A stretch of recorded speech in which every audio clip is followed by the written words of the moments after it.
Hi, I'm Stefanie Caponi and I am the creator of the Moon Void Tarot. And I wanted to share with you a little bit about what that is.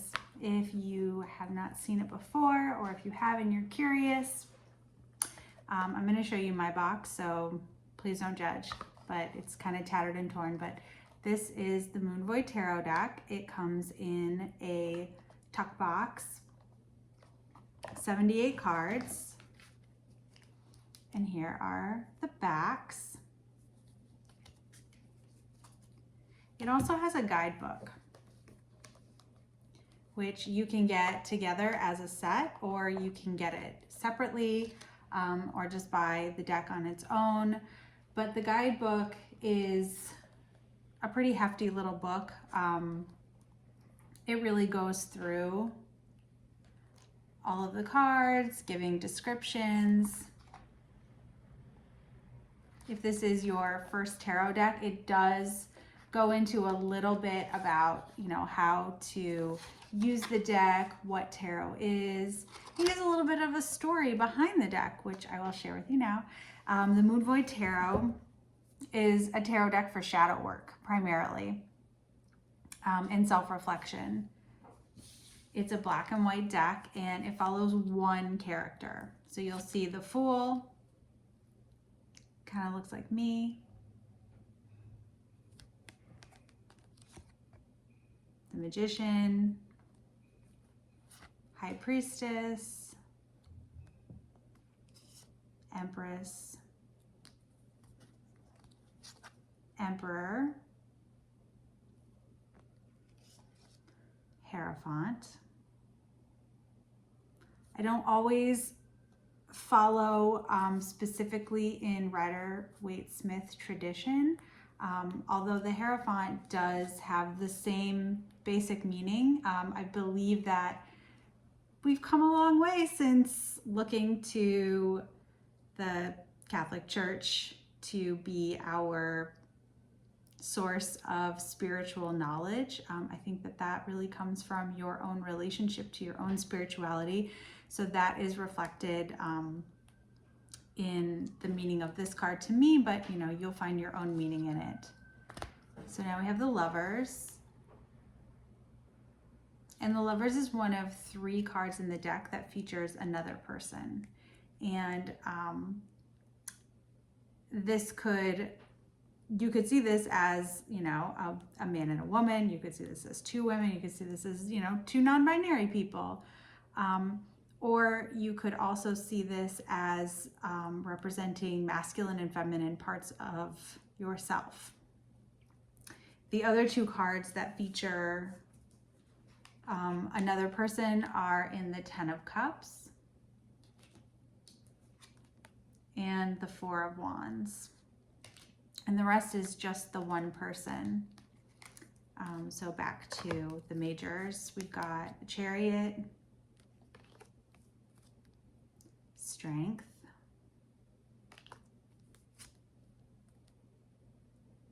the Hermit, Wheel of Fortune, Death, Hangman, Temperance, the Devil, the Star, the Moon, the Sun, Judgment, and the World. So I'm not going to go through the entire deck.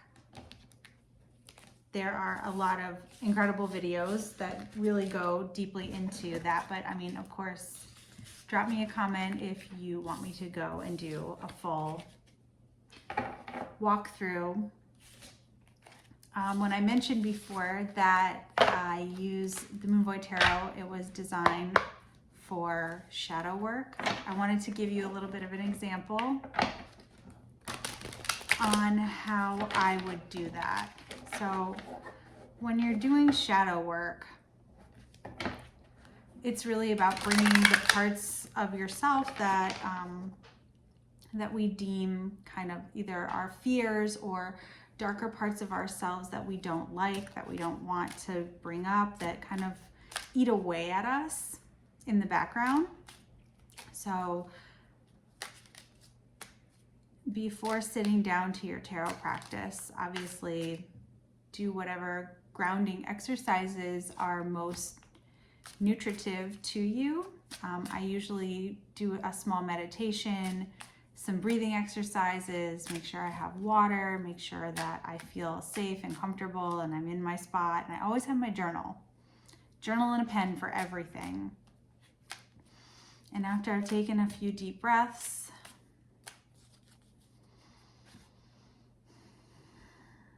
and I'm not really sure what it is I want to work on, I just know that I need to get something up and out, I'll shuffle the deck and I'll ask what aspect of my shadow wants to be brought into the light today.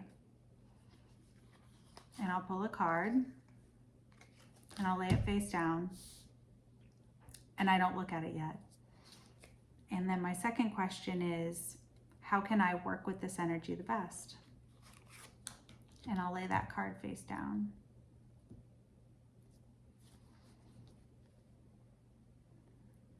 And then I will ask, what message do my guides have for me on how I can move through this and integrate the shadow into the lighter parts of myself?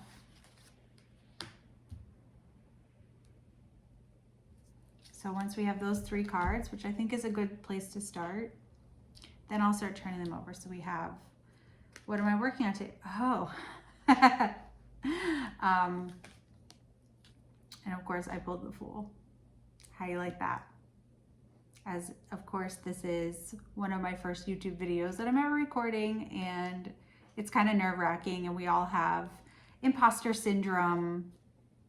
And this is a new year, you know, 2021, and everybody's excited and we all want to do new things. So, you know, think of for yourself, like what have you been wanting to do that you're nervous about, and you've been trying to maybe make excuses for, or talk yourself out of, or say, I don't have the right equipment, I don't have enough knowledge, I don't have enough experience, I don't have the right editing equipment, I don't have, you know, whatever it is that is like keeping you from starting, that's the thing today. And our second card, 8 of Cups. So what might be wrapping up that we haven't walked away from completely, or possibly what hasn't worked in the past. A lot of times, you know, we step out of our comfort zone and we try something new, and it doesn't bring us the results that we had hoped for. So we're like, well, I'm not gonna do that again. You know, nobody liked my offering, or people didn't respond to me well, or whatever it was. Filling up all 8 of those cups, it's like, okay, that's kind of contributed to the not starting. So then the message from our guides is the King of Cups. And you'll notice, as I mentioned before, no people in the court cards. This depiction is it looks like a trophy, and there's fish swimming around it, and there's a shell, and it's engulfed in flames. And you can see, even though cups are metal, so if you put anything metal in fire, it's gonna get really hot. So you would think that the water would be bubbling, but it's not. The water is like perfectly serene. Kings are about mastery, self-mastery. So this is like self-mastery of emotions. So there's an emotional response. So whether that's like being able to manage expectations and manage your feelings, and having a growing sense of self-confidence, it's like actually So what if you fall on your face? So what if nobody watches your videos? Every time you put some kind of energy out into the universe towards what you want, you may not see a direct return right away, but trust that you are kind of like on that path to self-mastery and getting where you're supposed to go. I found that most times we set goals for ourselves and it doesn't end up looking anything like we had intended in the beginning, and that's okay.